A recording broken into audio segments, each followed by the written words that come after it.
Milky my taint. No, you're talking about. Okay, actually, no, you're right. You're talking about WCG, where the person who you're referencing, Nesh, also admitted to the fact that he had someone on Ventrilo doing the same thing in 2 of the games, and I had done it in 2 of the games. You're absolutely right.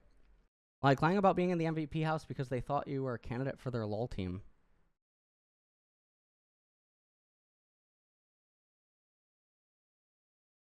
Milk my taint. Were the maps ever used in a ladder? We'll just pause because guy in chat wants to talk. Were the maps ever used in a ladder?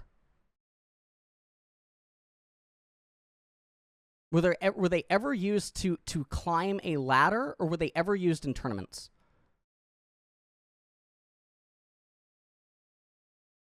Yeah, I would assume that people who call me out for cheating are actually in their 30s. This makes it even more funny. You have to call out this little narcissistic liar. Okay, can you answer the question? Were the maps ever used competitively? Yes, he made his account today to talk. I know. Well, it doesn't matter if I mean, like, there's probably like less than a dozen people in the world that still care about this. Why can't he answer the question? Were the maps ever used competitively? You weren't in any relevant competition at the time. Okay, thank you. So the maps weren't used competitively. Great. All right, so we've established that. Did IC Cup have a way to use the maps or hack when I got A rank? And A- with Zerg in Protoss. I never got A rank? Okay. Oh, Jesus. Shadow Infernal TeamLiquid.net. Shadow.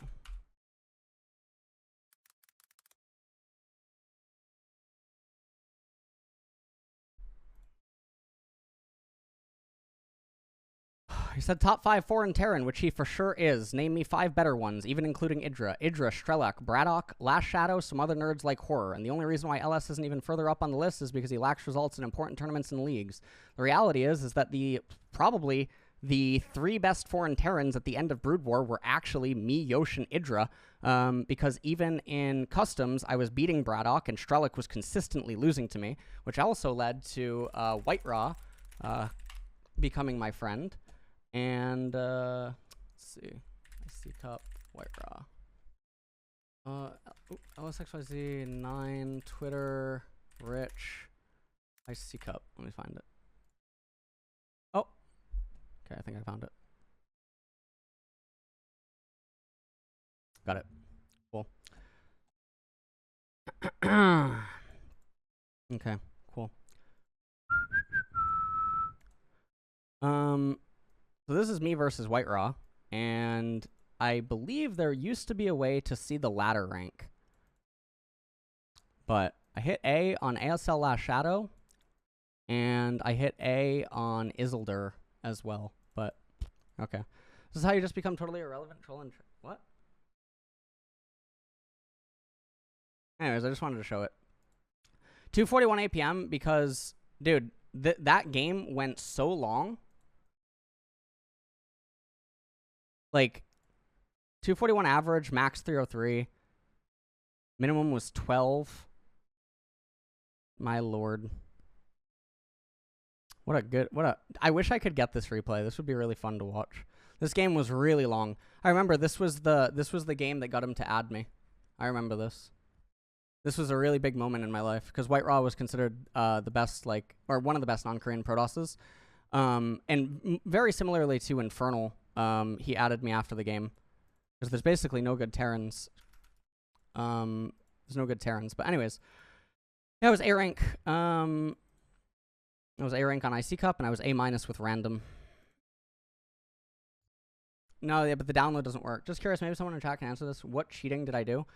So, basically, imagine Summoner's Rift, and imagine that there's, like, versions of Summoner's Rift that are, like, changed a little bit. And imagine you can make, like, certain items cost... Like, imagine, you know, Moonstone isn't 2,500. Imagine it's 2,400. So for me, Moonstone's 2,400. So I can get Moonstone for 2,400 gold. So, stuff like that. I used to make it. My units would build a little bit faster. My units would produce a little bit quicker. Interestingly enough, one of the upon the first time that I was actually found out, it piqued my interest so much into the deeper like analysis of games, because it was Idra. Idra knew that it was not possible with the amount of gateways that I had for me to have the amount of units that I did. And that was my first time encountering an English-speaking player that was able to conclude that there was something odd about the game. And he went into the replay immediately with Dino, who was a Protoss player who was notorious for hacking and cheating, yet he was friends with literally everyone, because even without hacks, he was very good. And they went into the replay together over and over and over, and they realized what was going on. Yeah. They realized what was happening.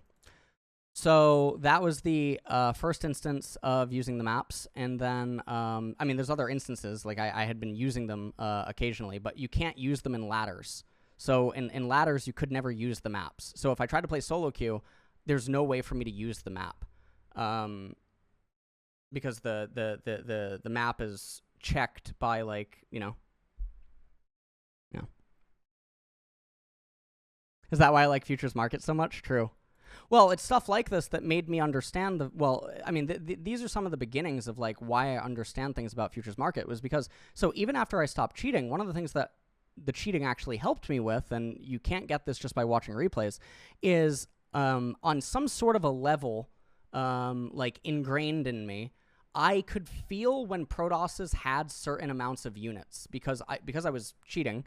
I was able to launch timing attacks very early, and because I was able to launch them early, I was able to see what they had, and I could feel like how fights would play out with, like, you know, like what kind of units can beat what, how close is it, you know, et cetera, et cetera. And I got to feel the differences in team composition. So even after I stopped cheating, I was left with a lot of advantages that I gained by cheating, because I was able to learn timings really well. You know, and there was that. And then I cheated again a few years later. So basically, the only way to get unbanned and to get redeemed in the Starcraft 1 community, imagine that there was a league subreddit that's like really small, like maybe 10,000 total people on it, and they all frequent it daily, and you're banned on there. And that is where you can like talk to people, meet people, post on the forum, share builds, ideas, etc., and like just enjoy the game. The only way to get unbanned on Team Liquid is to win an offline event or do well at an offline event. And so I had made it to the finals of a WCG North American qualifier, and in the finals, I had asked my friend, Kawhi Rice, to go on Ventrilo and just tell me the starting position and the build order that my opponent was using in 3 out of 5 of the games, but he wasn't there for 2 of them, and even in one of the games, he left, like, very early. Now, the funny thing is that the things that they accuse of, like, that the post-game thread accuses me of, is that Ventrilo was used at specific points in the game that it actually wasn't. It was total coincidence. But in the same vein, Nesh, the player I was playing against, also admitted that they had someone doing the same thing. So they had someone doing the same exact thing for them in the game, and I ended up winning 3-2. And so there was that. So that was that. And then in 2009, I want to say, yeah, 2009 summer is when I met my old coach, Yosh. And Yosh was the best non-Korean up until the end of Brood War. The only non-Korean to get an invite to SK Telecom.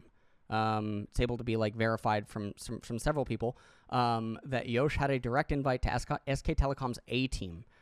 Yosh is one of, I think, 2 non-Koreans to ever get A+ versus only Korean players. The other being Idra. He got it versus only Koreans. Or actually, maybe Rhett did at the end. Noni got A+ as well. I do not believe that either Idra or Yosh got Olympic rings. I don't think it was possible. But Yosh was Yosh was just something else. I remember I would be in customs with people, like some of the best non-Korean players. So we're looking at like White Raw, Infernal.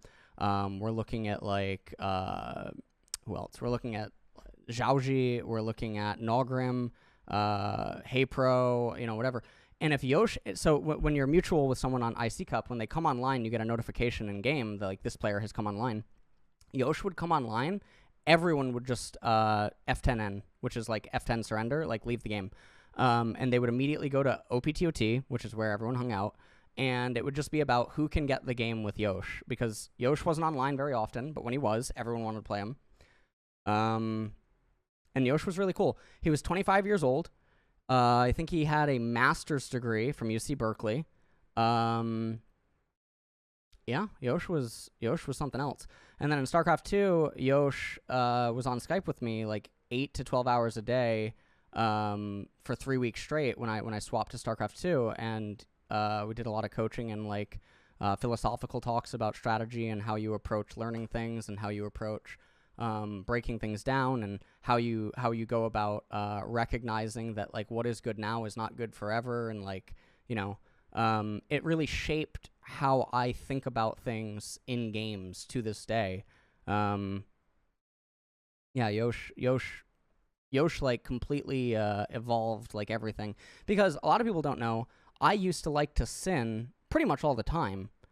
In StarCraft, I was always the aggressive player. I used higher variance gameplay. I liked mechanics. I really if I had played League when I played StarCraft before I met Yosh, I would be like the LeBlanc Kiana, like Fizz Katarina player. And Yosh was called Foreign Flash, Flash being the best esports player of all time, probably. Does StarCraft have fossil renekton? Yeah. It has equivalencies.